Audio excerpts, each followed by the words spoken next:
If there's anything on earth that masters me, अगर इस पृथ्वी पर ऐसा कुछ भी है जो मुझ पर प्रभुता करता है, I'm a slave to that. तो मैं उसका गुलाम हूँ। It may not be a sinful thing, शायद वो एक पाप भरी बात नहीं होगी, maybe a good thing, शायद वो एक अच्छी बात है, maybe eating, शायद खाना, maybe a sport, कोई maybe खेल, my profession, maybe या मेरा पेशा, मेरा व्यवसाय, your job, मेरी नौकरी, and that masters me. It's, और वो मुझ पर प्रभुता करती है। well, it's the most important thing for me in my life. मेरे लिए मेरे जीवन में वो सबसे महत्वपूर्ण बात है। I want to say to you, my dear brother and sister, you're not a new covenant Christian at all. मैं आपको बताना चाहता हूँ मेरे प्रिय भाई या बहन, आप बिल्कुल भी नई वाचा के मसीही नहीं हो। You're an old covenant Christian with a little bit of new covenant whitewash. आप एक पुरानी वाचा के मसीही हो जिस पर थोड़ी सी नई वाचा की पुताई की गई है, सफेद रंग दिया गया है, Which fools people. जो लोगों को मूर्ख बनाता है। But you know in your life what masters you. पर आप जानते हो आपके जीवन में कौन सी बात है जो आप पर प्रभुता करती है। A new covenant Christian is one who is mastered by God. एक नई वाचा का मसीह वो है जो जिस पर परमेश्वर प्रभुता करता है। The law, Jesus explained the law once when people asked him. एक बार जब लोगों ने यीशु से पूछा तो यीशु ने व्यवस्था को इस प्रकार समझाया। He said it is to love God with all your heart, soul and strength and mind. उसने कहा ये परमेश्वर को अपने पूरे हृदय, अपने पूरे प्राण, अपने पूरे सामर्थ्य और मन से प्रेम करना है। That the Pharisees missed. इससे फरीसी लोग जो है वो चूक गए थे इस बात से। So coming back to John 5, I was pointing out that verse. इसलिए फिर एक बार याकूब यूहन्ना के सुसमाचार उसके 5वें अध्याय में आते हुए जो जिस वचन को मैं दिखा रहा था, speaking to the Pharisees, and he said to them in यहाँ यीशु फरीसियों से बात कर रहा था और यीशु ने फरीसियों से कहा, John 5:39, यूहन्ना 5:39 में, you search the scriptures, तुम पवित्र शास्त्र में ढूंढते हो, which is a very good thing. जो एक अच्छी बात है, But your mistake is you think that eternal life is there. पर तुम्हारी गलती ये है कि तुम्हें लगता है अनंत जीवन वहाँ है, That eternal life is in these pages in ink. कि अनंत जीवन इन पन्नों में, इस स्याही में This है। is only paper and ink. ये केवल तो पन्ने हैं और ये केवल इस पर स्याही है, There's no eternal life in paper and ink. और स्याही और पन्नों में कोई अनंत जीवन नहीं है। It can give you knowledge, it can give you information, वो आपको ज्ञान दे सकता है, वो आपको जानकारी दे सकता है, correct knowledge, correct information. बिल्कुल सही ज्ञान, सही जानकारी। It's like reading a good chemistry book. You एक अच्छे रसायन शास्त्र की किताब पढ़ने जैसा ये हो जाएगा।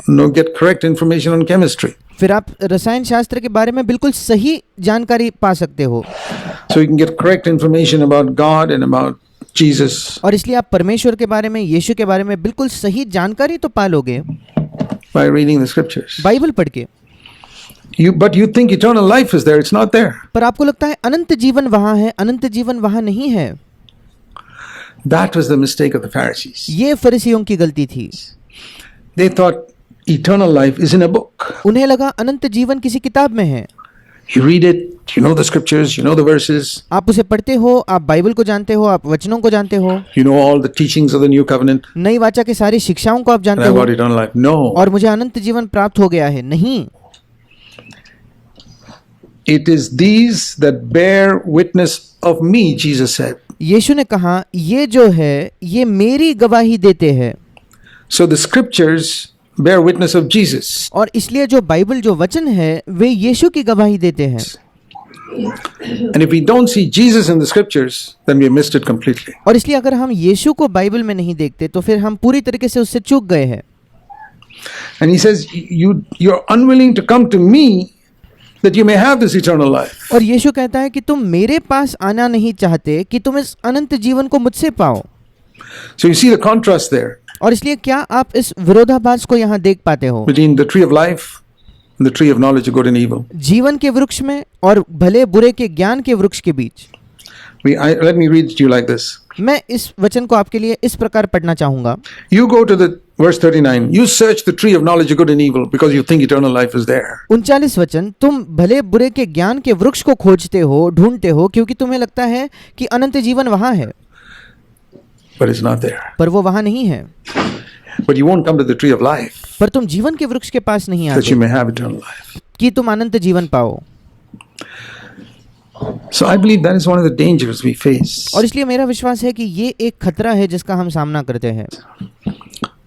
What's that? Being satisfied with our external testimony? वो क्या है? ये कि हम अपने बाहरी गवाही से संतुष्ट हो जाते हैं, Being satisfied that our knowledge of doctrine is all accurate. हम इससे संतुष्ट होते हैं कि सारे सिद्धांतों का, सारे डॉक्ट्रिन का जो मेरा ज्ञान है वो बिल्कुल सही, बिल्कुल सटीक है, Very accurate. That we बिल्कुल सटीक can है, explain the new covenant so clearly that other people can understand it. कि मैं नई वाचा को इतने स्पष्टता से समझा सकता हूँ कि बाकी लोग भी इसे समझ पाएंगे। Understand it what? Intellectually. वो कैसे समझेंगे? केवल बौद्धिक तौर पर अपने दिमाग में समझ जाएंगे, This makes you a good soulish Christian. और ये केवल आपको एक अच्छा प्राण से जीने वाला या भावनात्मक मसीही बनाएगा, Not a spiritual one. एक आत्मिक मसीही नहीं, Because you still may be satisfied doing lawful things and not selecting the profitable out of the lawful. क्योंकि शायद आप तब भी संतुष्ट हो सकते हो सारे कानूनी और वैध बातों को करके, और उन वैध बातों में से जो लाभदायक है उनको आप नहीं चुन रहे, But yet your testimony is very good. उसके बावजूद आपकी गवाही तो बहुत अच्छी है। You know, if you examine your life अगर आप आपके जीवन को जांच कर देखो तो and see whether do you constantly, I want to ask you, do you constantly compare your life with Jesus' life or not? मैं आपसे प्रश्न करना चाहता हूँ, क्या आप निरंतर अपने जीवन की तुलना यीशु के जीवन से करके देखते हो या नहीं? I seek to do that every day मैं ये हर दिन करने की कोशिश करता हूँ, and for many years now. और अब कई वर्षों से मैं ऐसा कर रहा हूँ। I think I've understood New Covenant doctrine for a number of years now. मुझे लगता है अब कई वर्षों से नई वाचा के जो सिद्धांत है, जो डॉक्ट्रिन है, उसे मैं समझ चुका हूँ। But I've discovered through the years that that's not enough. पर इतने वर्षों में मैंने पाया है कि ये पर्याप्त नहीं है। I'm not purifying my doctrine मैं अपने सिद्धांत या डॉक्ट्रिन को शुद्ध नहीं कर रहा, because there's very little left to be purified. I've studied it pretty thoroughly and क्योंकि मुझे लगता है कि वहाँ शुद्ध करने के लिए बहुत ही कम बचा है। मैंने बिल्कुल बहुत अच्छे से इसका अध्ययन किया है, my doctrine is pretty accurate. और मेरा जो सिद्धांत, जो डॉक्ट्रिन है वो बहुत सही सटीक है, But I'm purifying my life. पर मैं अपने जीवन को शुद्ध कर रहा हूँ।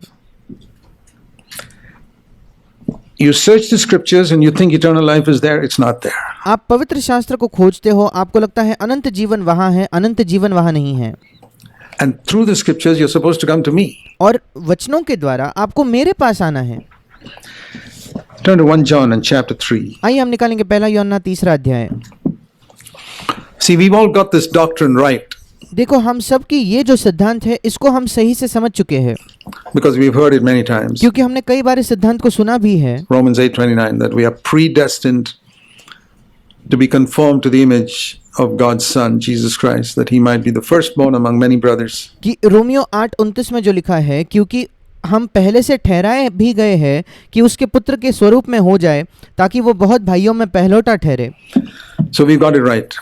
और उस सिद्धांत को हम सही से समझ चुके हैं। I mean, if you have a questionnaire on New Covenant, I think most of us would get probably 100%. और अगर यहाँ कोई प्रश्न पत्रिका हो जहाँ सारे प्रश्न नई वाचा के बारे में होंगे, तो मुझे लगता है हम में से अधिकतर 100 के 100 नंबर लाएंगे।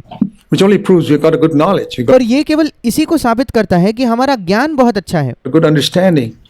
Our intellect is wonderful. हमारी अच्छी समझ है, हमारी बुद्धि, हमारी चतुराई अद्भुत है। And the cleverer you are, the more you get marks for that questionnaire on New Covenant theology. और जितने ज़्यादा आप बुद्धिमान होंगे, उतने ही नई वाचा के सिद्धांत के उस प्रश्न में आपको ज़्यादा नंबर आएंगे।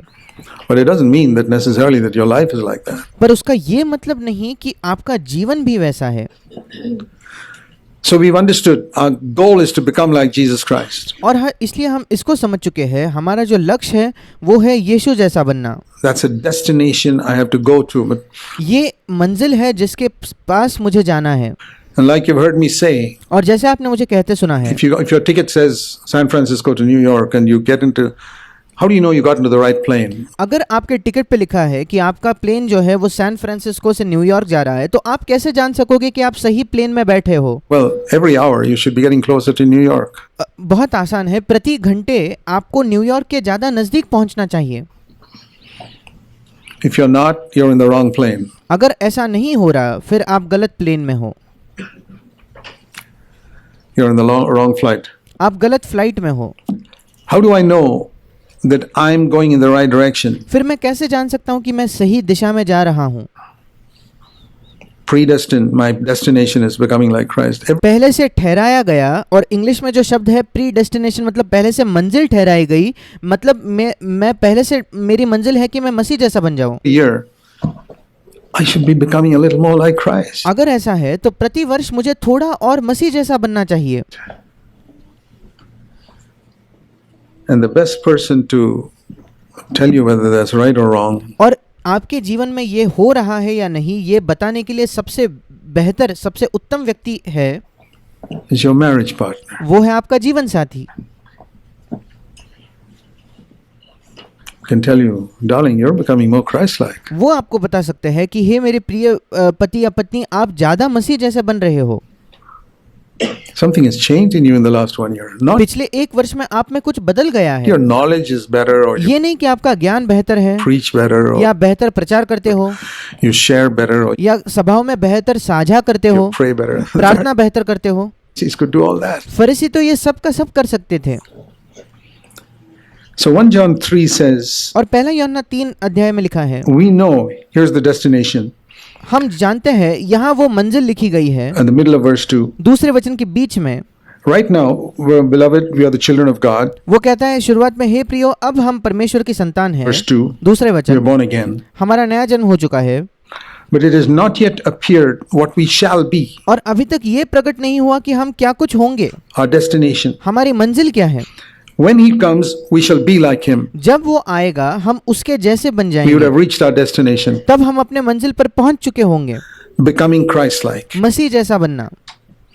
But how do you know whether you're going in the right direction? पर आप कैसे जान सकते हो कि आप सही दिशा में जा रहे हो या नहीं? That it says in the next verse. ये अगले वचन में लिखा है, If you have this hope, or if you're going the right direction, अगर आप में ये आशा है और अगर आप सही मार्ग पर जा रहे हो तो you will be purifying yourself constantly. तो आप अपने आप को निरंतर शुद्ध करते रहोगे। हिंदी में लिखा है पवित्र करते रहोगे, इंग्लिश में लिखा है शुद्ध करते रहोगे। To what extent?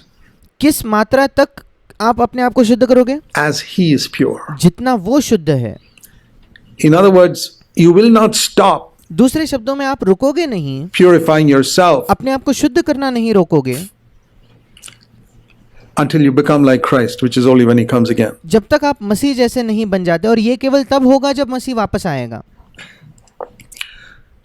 So how do I purify myself? There is फिर मैं अपने आप को कैसे शुद्ध कर सकता हूँ? the cleansing of my life, like I've said many times, which is the guilt of my sin. I can do nothing about it. I cannot. मेरे जीवन में एक शुद्धिकरण है, जैसे मैंने कई बार कहा है, मेरे जीवन के पापों का, जो मुझे अपराधीपन की भावना है, मेरे पापों को शुद्ध करना, उस विषय में मैं कुछ भी नहीं कर सकता। Purify my sin, मैं अपने पाप को शुद्ध नहीं कर सकता, cleanse it away. It's only the blood उसको धो नहीं सकता। of Jesus and his death on the cross that can वो केवल take care of my past. वो केवल मसीह का लहू है और उसकी क्रूस पर की मृत्यु है जो मेरे पूरे अतीत को साफ कर सकती है। But in this future of my life, पर जब बात आती है मेरे जीवन के भविष्य की, I have to purify myself मुझे अपने आप को शुद्ध करना है with God's help. परमेश्वर की सहायता से। The past God takes care of. The जो बीत चुका है अतीत के बारे में परमेश्वर उससे निपटता है, future I have to take care of. और भविष्य को मुझे संभालना है। To me, it's the picture of the Egyptians God killed. मेरे लिए ये चित्र ये है कि सारे जो मिस्री थे, मिस्री लोगों को परमेश्वर ने मार दिया, In the Red Sea. He buried them all. और परमेश्वर ने उस लाल समुद्र में उन सारे मिस्रियों को दफना दिया। The Israelites didn't have to lift a finger. उसके लिए इस्राएलियों को एक उंगली तक नहीं उठानी पड़ी। But the Canaanites, पर जब बात आई कनानी लोगों की, the Israelites had to kill themselves. इस्राएलियों को खुद जाकर उन्हें मारना पड़ा।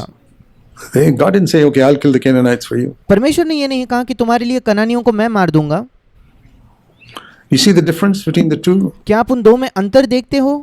One is the old man that's crucified with Christ. एक वो हमारा पुराना मनुष्य है जो क्रूस पर चढ़ाया जाता है, The other is the flesh, और दूसरा है हमारा शरीर which I have to crucify. जिसको मुझे क्रूस पर चढ़ाना है। Galatians 5:24 says, those who are Christ crucify the flesh. गलातियों 5:24 कहता है, जो मसीह यीशु के हैं उन्होंने शरीर को क्रूस पर चढ़ा दिया है। But Romans 6 says the old man was crucified by God. The पर रोमियो 6 कहता है कि हमारा पुराना मनुष्य जो था उसको परमेश्वर ने क्रूस पर चढ़ाया, Egyptians were buried by God. मिस्रियों को परमेश्वर ने दफना दिया, The Canaanites, I have to kill myself. The Old कनानियों को मुझे खुद मारना होगा। Testament picture is exact. पुराने नियम का चित्र कितना सटीक है। That's why it's good to study the Old Testament. इसी वजह से पुराने नियम का अध्ययन करना अच्छा है। And the Egyptians were all buried in a moment, one moment. और मिस्री जो सारे मिस्री थे उन्हें एक ही क्षण में दफना दिया गया। The old man is finished. It's not a gradual process. हमारा पुराना मनुष्य बिल्कुल वैसे ही खत्म हो जाता है, वो ऐसे नहीं कि धीरे धीरे होने वाली कोई प्रक्रिया हो। It's like baptism. वो बपतिस्मे जैसा है। The baptism symbolizes your old man is buried and you're up again. It's in a moment. It's over. और बपतिस्मा जो है ये इसी बात का प्रतीक है कि आपका पुराना मनुष्य जो है वो खत्म हो चुका है, अब एक एक क्षण में नीचे जाकर ऊपर आते हो खत्म हो जाता है।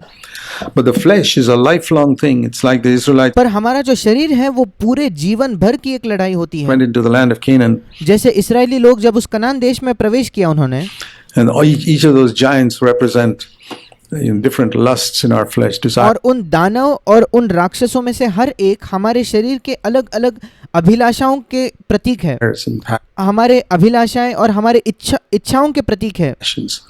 And they had to kill them one by one. और इस्राएलियों को एक एक करके उन्हें मारना था। And the New Testament speaks about conscious sin and unconscious sin. और नई वाचा हमें बताता है सचेत पाप जिसको हम जानते हैं जो पाप है, और अचेत अवस्था का पाप, ऐसी बातें जो हम जानते नहीं पाप है। And we need to know the distinction. और हमें इस भिन्नता, इस फर्क को जानने की आवश्यकता है। I have to finish with conscious sin constantly. निरंतर उस सचेत पाप को, जिन बातों को मैं जानता हूँ पाप है, उन्हें मुझे खत्म करना है। And as I finish with conscious sin, God shows me a little more of what I was unconscious of, unchrist-like areas that I didn't know about. और फिर जब मैं सचेत पाप को खत्म कर देता हूँ तब परमेश्वर निरंतर मुझे और बातें दिखाएगा, अचेत पाप, जिन बातों को मैं जानता नहीं था पाप है, ऐसे क्षेत्र जो जहाँ मैं मसीह जैसा नहीं था वो परमेश्वर मुझे दिखाएगा। And I can deal with that. और फिर मैं उससे निपट सकता हूँ And move on. That is the और फिर मैं आगे बढ़ सकता हूँ। mark of Christian progress. यही मसीही उन्नति का चिन्ह है, प्रतीक है। This is the way that I know I'm in the new covenant. यही तरीका है जिससे मैं जान सकता हूँ कि मैं नई वाचा में हूँ।